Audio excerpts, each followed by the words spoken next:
The Game of Life and How to Play It by Florence Scovel Shinn.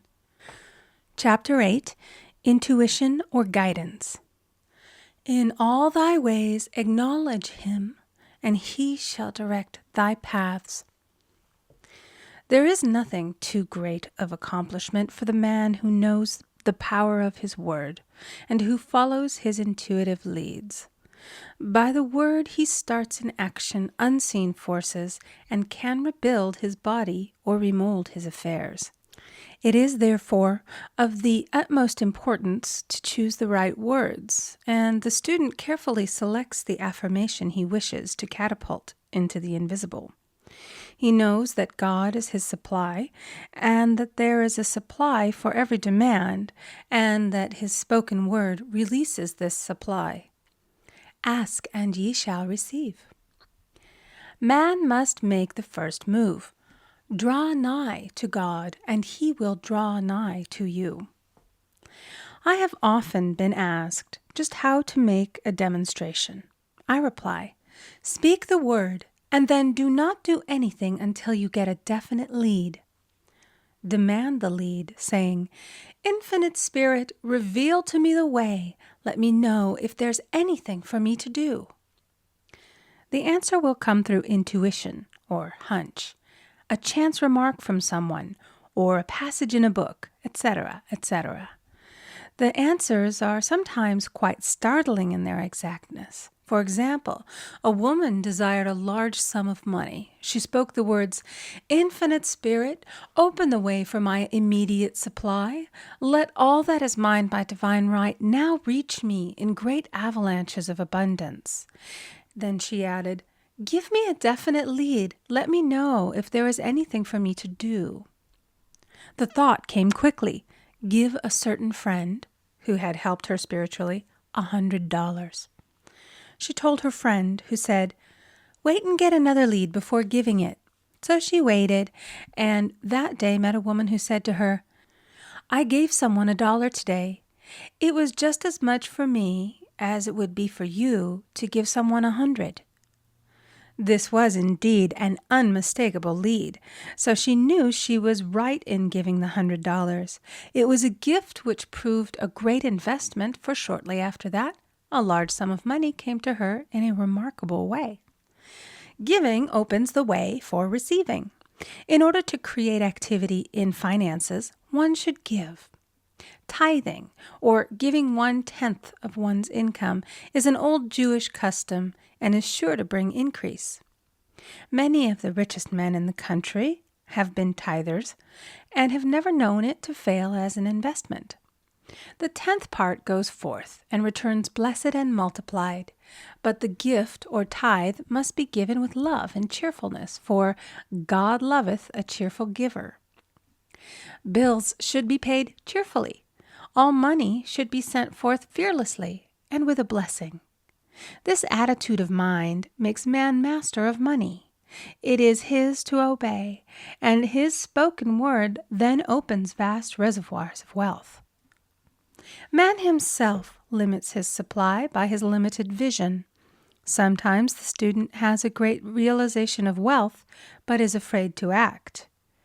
The vision and action must go hand in hand, as in the case of the man who bought the fur-lined overcoat.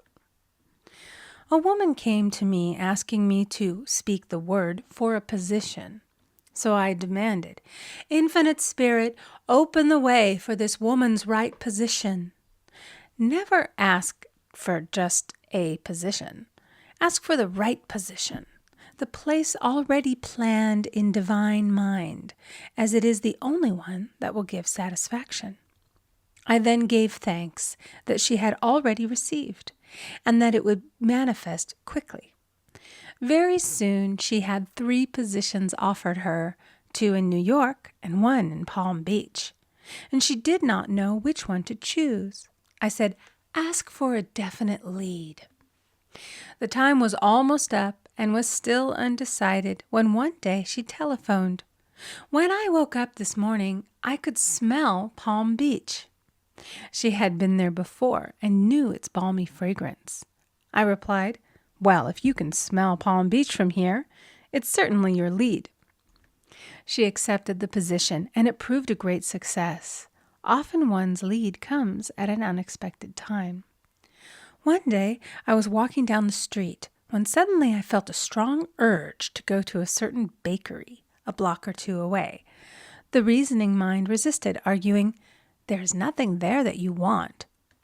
However, I had learned not to reason, so I went to the bakery, looked at everything, and there was certainly nothing there that I wanted. But coming out, I encountered a woman I had thought of often and who was in great need of the help which I could give her.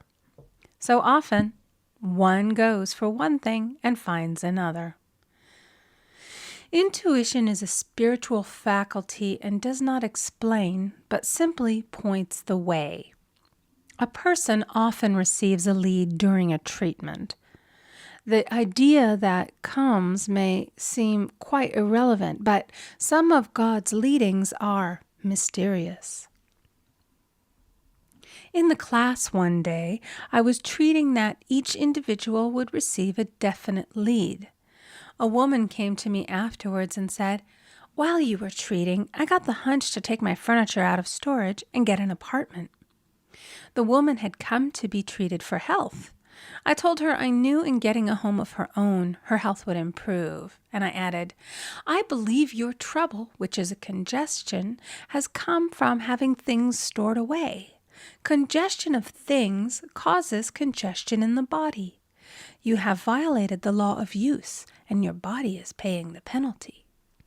So I gave thanks that divine order was established in her mind, body, and affairs. People little dream of how their affairs react on the body.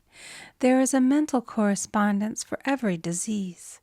A person might receive instantaneous healing through the realization of his body being a perfect idea in divine mind, and therefore whole and perfect, but if he continues his destructive thinking, hoarding, hating, fearing, condemning, the disease will return.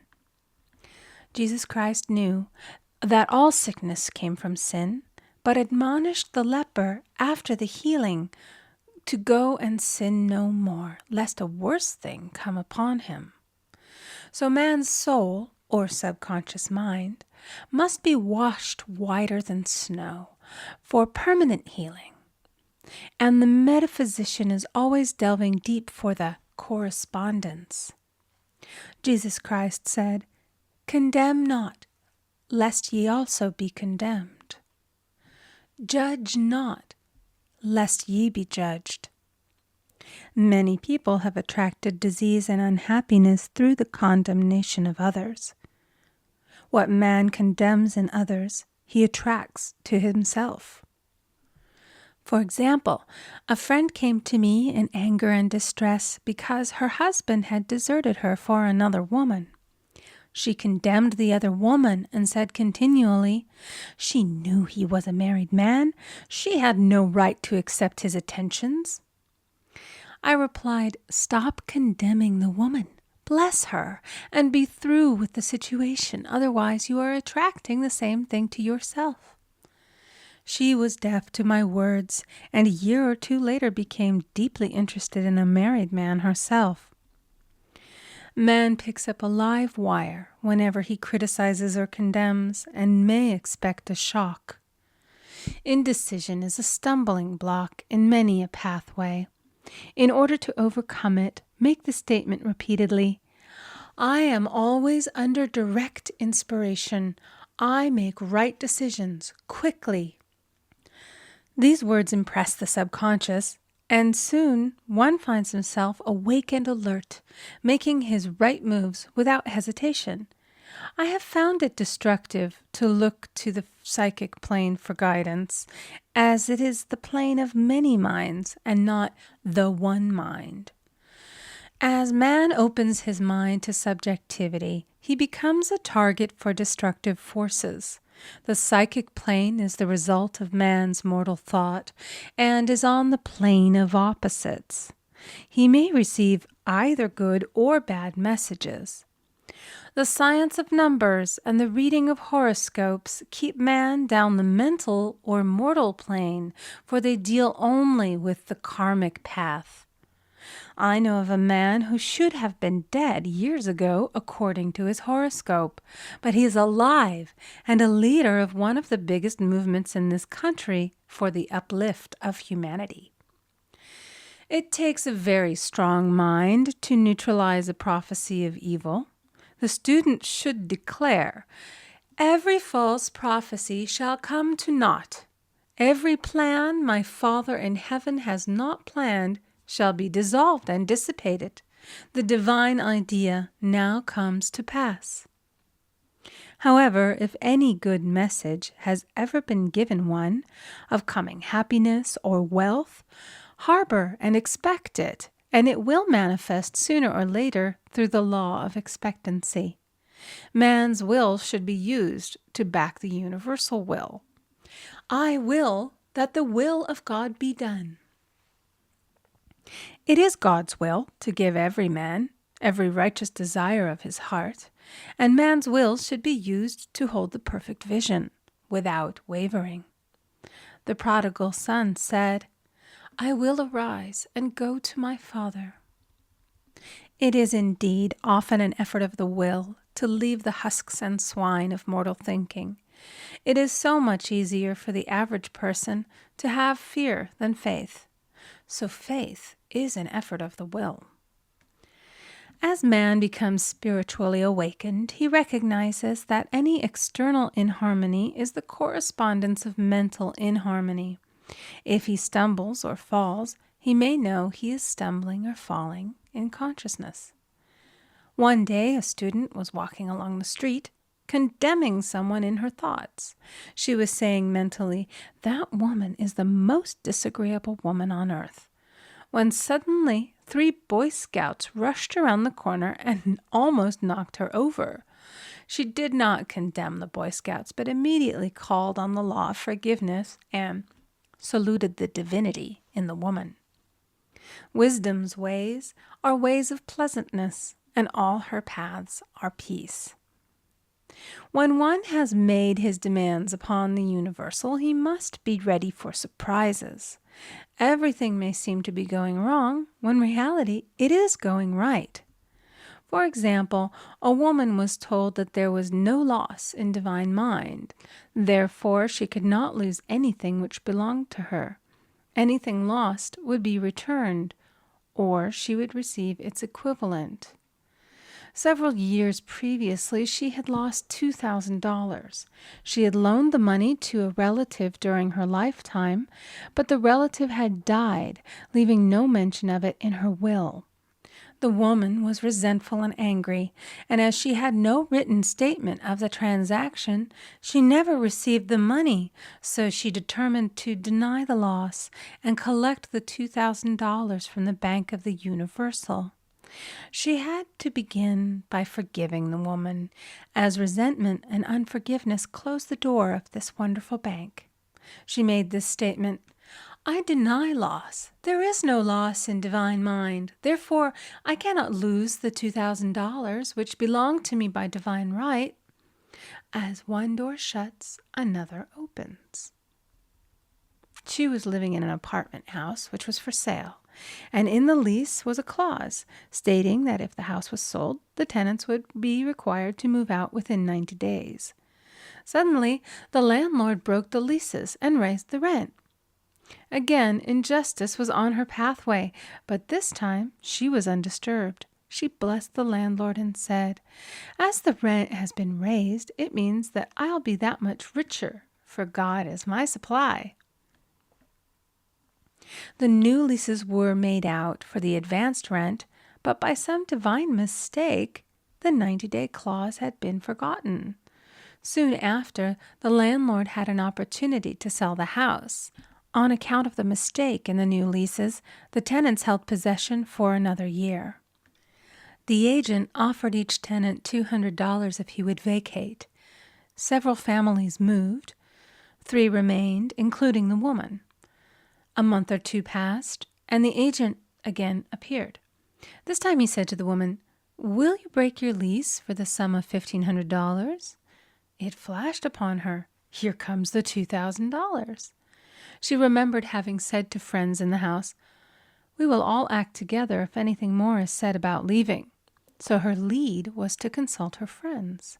These friends said, well, if they have offered you $1,500, they will certainly give $2,000.